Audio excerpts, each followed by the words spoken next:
Hello students, मेरा नाम है गौरव तिवारी और आज की क्लास में हम बहुत ही ज़्यादा इम्पॉर्टेंट टॉपिक स्टार्ट करने वाले हैं and that is vector algebra. आप चाहे 11th क्लास पढ़ें, चाहे 12th क्लास पढ़ें, चाहे ग्रेजुएशन करें, चाहे इंजीनियरिंग करें, जब तक आपके पास फिजिक्स है तब तक आपके ये टॉपिक काम आता रहेगा।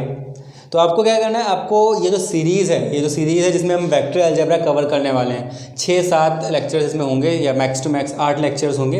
इन सारे लेक्चर्स को आपको ध्यान से देखना है, ध्यान से समझना है। अगर मैं आपको होमवर्क दे रहा हूँ तो आपको वो होमवर्क करना है, ठीक है। और जैसे आप वेक्टर अलजेब्रा एक बार समझ जाएंगे, वेक्टर अलजेब्रा आपको आ जाएगा, तो आप 10 to 15% ऑफ क्वेश्चन जो आपके फिजिक्स में बनते हैं वो अपने आप सॉल्व कर लेंगे। 11 फिजिक्स की बात कर रहा हूँ, ठीक है। तो वेक्टर अलजेब्रा बहुत ही ज़्यादा इंपॉर्टेंट है, आपको बहुत अच्छे से यहाँ पे फोकस करना है। और जिनके पास बायो है, मींस जो मेडिकल साइंस है, मतलब जो मेडिकल साइंस वाले स्टूडेंट्स हैं, उनके लिए तो बहुत ही ज़्यादा इंपॉर्टेंट है। क्यों?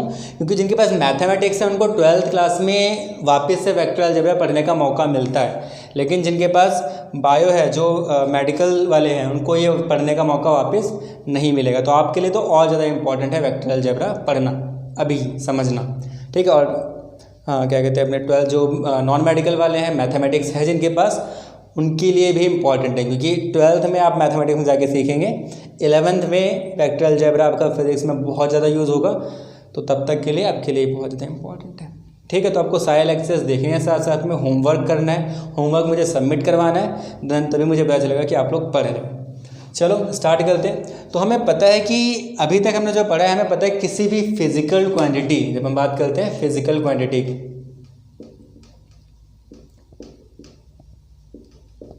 फिजिकल क्वांटिटी को डिनोट करने के लिए, जिसको हम क्यू से डिनोट कर सकते हैं, हमें दो चीज़ें चाहिए होती है। We need N and U. What is N? N is the numerical value, numerical value. What is U? U is the unit. For example, आप पूछते हैं किसी का कि आपका वेट कितना है, तो आप क्या बोलेंगे? Let's say 50 Newton. सो 50 क्या है यहाँ पे? 50 इज न्यूमेरिकल वैल्यू। न्यूटन क्या है यहाँ पे? Newton is unit. मैं पूछता हूँ यहाँ से इंडिया गेट तक का डिस्टेंस कितना है, तो आपने बोला 20 kilometre. So what is 20? 20 is the magnitude, जैसे हम बोल सकते हैं न्यूमेरिकल वैल्यू। और what is kilometre? Kilometre is the unit. So that is, this is numerical value and this is unit. तो किसी भी क्वांटिटी को नापने के लिए आपको दो चीज़ें चाहिए होती है, सबसे पहले न्यूमेरिकल वैल्यू और दूसरी यूनिट चाहिए होती है, ठीक है। ये बात हमें पता है। तो अब यहाँ पे और भी कुछ चीज़ें यहाँ पे अब जो है आपके सामने इंट्रोड्यूस होंगी, उनके बारे में आज हम इस लेक्चर में बात करने वाले हैं। ये चीज़ आपको पहले से पता होगी। तो वहाँ पे आप देख सकते हैं लेफ्ट साइड में कि फिजिकल क्वांटिटीज़ आपके पास 4 तरीके की होती हैं। 4 तरीके से हम क्लासीफाई कर सकते हैं फिजिकल क्वांटिटीज़ को। First one is true ratio, second is scalar, third is vector and fourth is tensor. अब स्केलर और वेक्टर के बारे में आपने पहले भी सुन रखा होगा, पहले भी पढ़ रखा होगा, क्योंकि 9th क्लास में आप पढ़ते हैं इनके बारे में। लेकिन ट्रू रेशियो और टेंसर क्या है, समझो। देखो, सबसे पहले हम बात करते हैं ट्रू रेशियो की।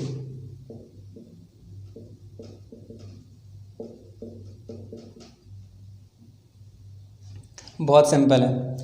ट्रू रेशियो वो क्वांटिटीज़ होती हैं जिनमें यूनिट्स की ज़रूरत हमें नहीं पड़ती। मैंने क्या कहा? मैंने कहा मुझे किसी क्वांटिटी को नापने के लिए नंबर चाहिए और यूनिट चाहिए। अब मैं क्या बोल रहा हूँ कि ऐसी क्वांटिटीज़ जिनको नापने के लिए मुझे सिर्फ और सिर्फ नंबर चाहिए, यूनिट की ज़रूरत नहीं पड़ती है, उन क्वांटिटीज़ को मैं क्या बोलता हूँ? उन क्वांटिटीज़ को मैं बोलता हूँ ट्रू रेशियो। जैसे कि मैं बोलता हूँ कि रिफ्रैक्टिव इंडेक्स क्या है डायमंड का, डायमंड का रिफ्रैक्टिव इंडेक्स कितना है। अगर मैं आपसे क्वेश्चन पूछता हूँ कि डायमंड का रिफ्रैक्टिव इंडेक्स कितना है, तो आप क्या जवाब देंगे? तो जो भी 2.43 हो सकता है, मेरी जो वैल्यू है थोड़ी बहुत आगे पीछे हो, लेकिन कोई बात नहीं, तो आप बोलेंगे 2.43 है लेट्स से, या 2.4 है रिफ्रैक्टिव इंडेक्स डायमंड का, ठीक है। लेकिन पीछे क्या कोई आपने यूनिट लगाई यहाँ पे? तो आंसर है आपने कोई भी यूनिट यूज़ नहीं करी। सो जो आपके पास रिफ्रैक्टिव इंडेक्स है, रिफ्रैक्टिव इंडेक्स में हमें किसी यूनिट की ज़रूरत नहीं पड़ती है। So what is refractive index? किस तरीके की क्वांटिटी है? Refractive index is true ratio quantity. तो जिन क्वांटिटीज़ में हमें यूनिट की रिक्वायरमेंट नहीं होती है, those quantities are called true ratio quantities. Done है बात? देखो यहाँ पे quantities which do not require any unit are called true ratio quantities, are called true ratio quantities। तो वो क्वांटिटीज़ जिनको यूनिट की ज़रूरत नहीं पड़ती है, those are called true ratio quantities. For example के तौर पे आप क्या लिख सकते हैं, सबसे पहले मैंने आपको बताया रिफ्रैक्टिव इंडेक्स, क्या लिख सकते हैं, रिफ्रैक्टिव इंडेक्स। और क्या है quantity, relative density. Relative density भी इसी का एक एग्जांपल है। रिलेटिव डेंसिटी क्या होती है आप याद करना, आपको समझ में आ जाएगा। और भी बहुत सारे एग्जांपल्स इसके बन सकते हैं, ठीक है। लेकिन बहुत कम फिजिकल क्वांटिटीज़ ही ऐसी हैं जो ट्रू रेशियो क्वांटिटीज़ हैं, बहुत कम है, ठीक है। तो क्लियर हो गई मैं बात, ट्रू रेशियो क्या होता है। नेक्स्ट आपके पास आता है scalar quantities.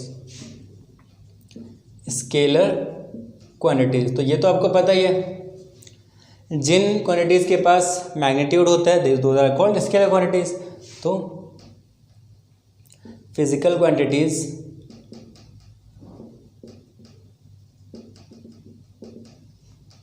which consist of magnitude and unit।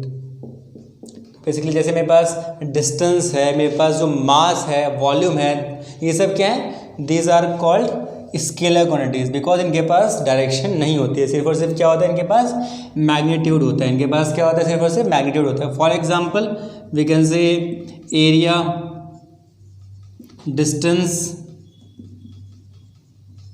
Speed, mass etcetera. ऐसी बहुत सारी क्वांटिटीज़ हैं जिनको हम स्केलर क्वांटिटीज़ कह सकते हैं, ठीक है। तो ट्रू रेशियो क्या होते हैं, जिनको यूनिट की ज़रूरत नहीं पड़ती है। स्केलर क्वांटिटीज़ क्या होते हैं, जिनको मैग्नीट्यूड भी चाहिए और यूनिट भी चाहिए। जैसे अगर आपको एरिया दिखाना है तो एरिया आप कैसे बताएंगे, तो मेरे पास एरिया है 2 मीटर स्क्वायर, सो यहाँ पे न्यूमेरिकल वैल्यू है, यहाँ पे यूनिट है। डिस्टेंस अगर आपको दिखाना है 50 kilometre, 50 kilometre, numerical value and here is unit. Speed आपको बतानी है 20 मीटर पर सेकेंड, न्यूमेरिकल वैल्यू यूनिट। मास आपको बताना है 50 kg, again numerical value unit.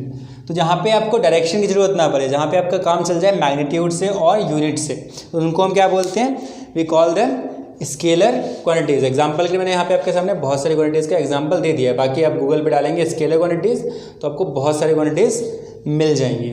Next आपके पास आता है जो हमारा टॉपिक है, that is vector quantities. Vector quantities. अब वेक्टर क्वांटिटीज़ क्या होती हैं, बहुत लोगों के मन में डाउट होता है। तो मैं पहले एक बहुत ही सिंपल सी डेफिनेशन आपके सामने लिखता हूँ। Quantities which have both magnitude and direction।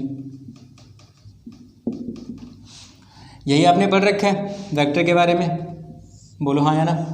Vector के बारे में आपकी नॉलेज यही है ना कि वो क्वांटिटीज़ जिनके पास मैग्नीट्यूड भी हो और डायरेक्शन भी हो, these quantities are called, those quantities are called vector quantities. जैसे कि एग्जांपल भी आपको पता ही होंगे, तो एग्जांपल के लिए आपके पास यहाँ पे आ जाता है डिस्प्लेसमेंट,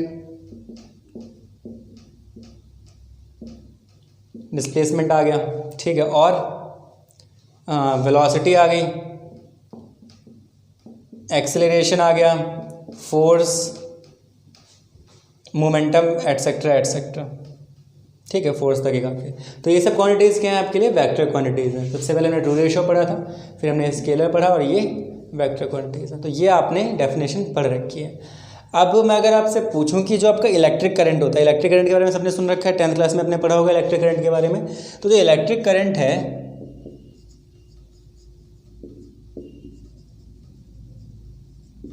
क्या डायरेक्शन होती है इलेक्ट्रिक करंट की, हाँ है ना, डायरेक्शन होती है इलेक्ट्रिक करंट की, पॉजिटिव से नेगेटिव, ठीक है, डायरेक्शन है।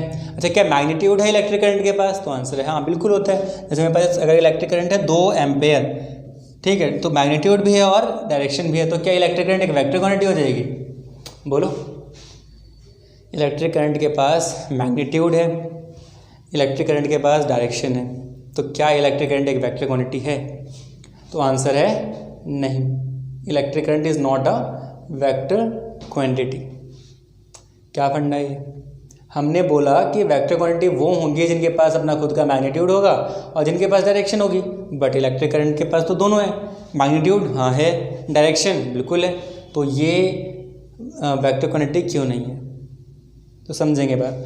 जो आपकी वेक्टर क्वांटिटी की जो आपके दिमाग में इंफॉर्मेशन है वो आधी अधूरी है। वेक्टर क्वांटिटी क्या होती है, अब इसको हम पूरे अच्छे तरीके से समझते हैं।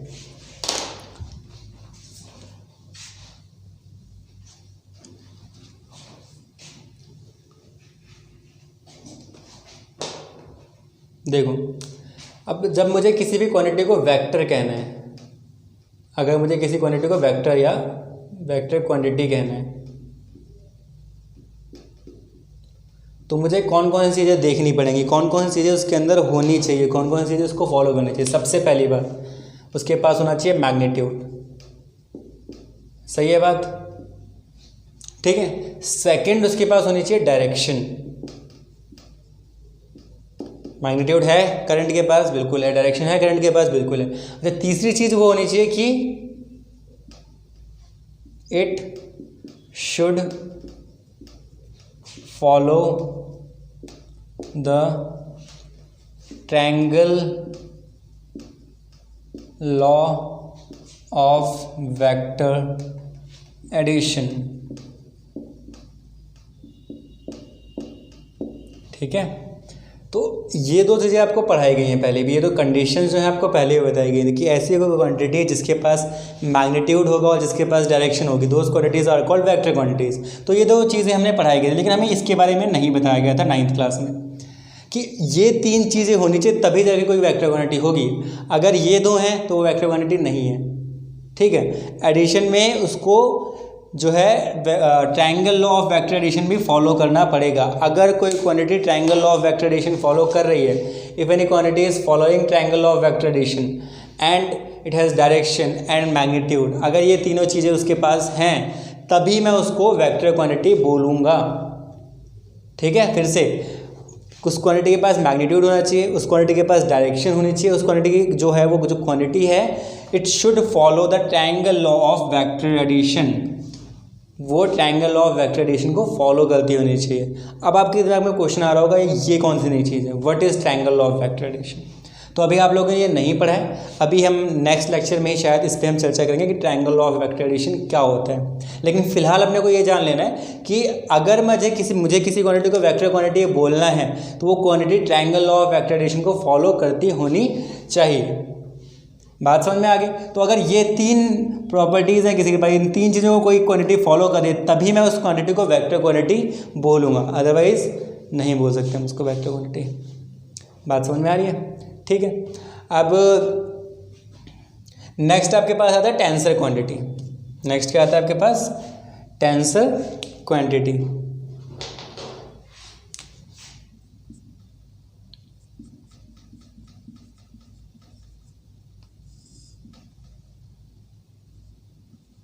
अब टेंसर क्वांटिटीज़ क्या होती हैं, अब इनके बारे में मैं ज़्यादा चर्चा नहीं करूँगा अभी फ़िलहाल, लेकिन मैं आपको थोड़ा सा बता देता हूँ इसके बारे में। टेंसर क्वांटिटीज़ वो क्वांटिटीज़ होती हैं जो ना स्केलर में आती है ना वेक्टर में आती हैं। अगेन ये बिल्कुल स्पेसिफिक डेफिनेशन नहीं है, लेकिन आपको समझाने के लिए यही चीज़ है कि जो ना ही स्केलर में आ सकती है ना ही वेक्टर में आ सकती हैं। जैसे कि फॉर एग्जाम्पल मैंने बात करी इलेक्ट्रिक करंट की, इलेक्ट्रिक करंट।